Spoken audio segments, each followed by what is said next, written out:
अब नालंदा विश्वविद्यालय का इतिहास बहुत ही गौरवशाली है। प्राचीन काल में नालंदा विश्वविद्यालय की पहचान ज्ञान के केंद्र के रूप में रही थी। अब इस पुराने विश्वविद्यालय में करीब 10,000 छात्र पढ़ते थे और यहां पढ़ाने वाले भी शिक्षक जो थे 2,000 के करीब हुआ करते थे। यहां सिर्फ हमारे देश के ही नहीं, दुनिया के अनेक जगहों के लोग आकर यहां पर पढ़ते थे। यहां पर चाइना, जापान, तिब्बत, श्रीलंका और अन्य एशियाई देशों से छात्र पढ़ने आते थे। लेकिन दुर्भाग्यवश यह विश्वविद्यालय 1200 ईस्वी में नष्ट हो गया था। अब 2005 के 24 नवंबर से हम लोगों को काम करने का मौका मिला। तब से बिहार के विकास का काम हम लोगों ने शुरू किया। ये काम हम लोगों को उसी समय शुरू हुआ था। अब उसी बीच मार्च 2006 में तब तत्कालीन राष्ट्रपति श्री एपीजे अब्दुल कलाम बिहार आए थे और उन्होंने बिहार विधानमंडल में अपने संबोधन में नालंदा विश्वविद्यालय को फिर से स्थापित करने की बात वहां पर कही थी।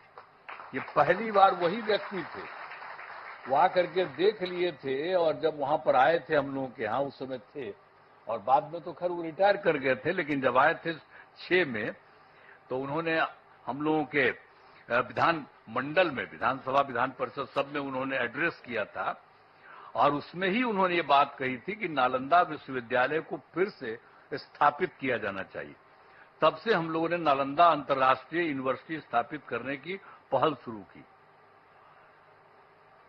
इस नए नालंदा विश्वविद्यालय को अंतर्राष्ट्रीय स्तर का बनाना था। इसके लिए हमने केंद्र सरकार से अनुरोध किया।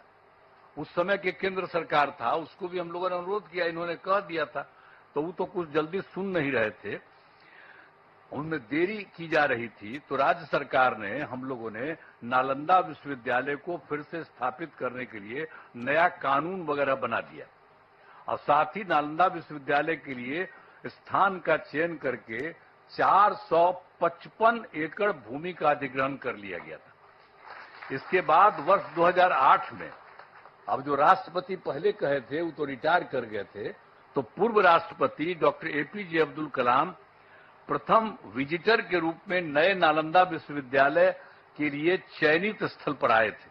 जब यहाँ काम शुरू किया जा रहा था तो वो भी फिर देखने आए थे 2008 में। तो इन सब चीजों को बता देना जरूरी है ताकि सब लोग जान लीजिए, पुरानी बातों को भी जान लीजिए, कैसे बना, किस तरह से बना, ये सब भी।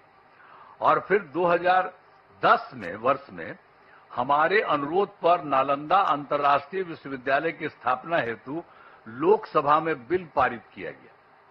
जब बहुत बार बार हम कह रहे थे तो अंत में वहां पर था, और उस समय तो सरकार दूसरे की थी, लेकिन हम लोगों ने इतना ज्यादा कहते रहे और उसके बाद फिर एक बार वो लोग वहां पर इसको लाए लोकसभा में।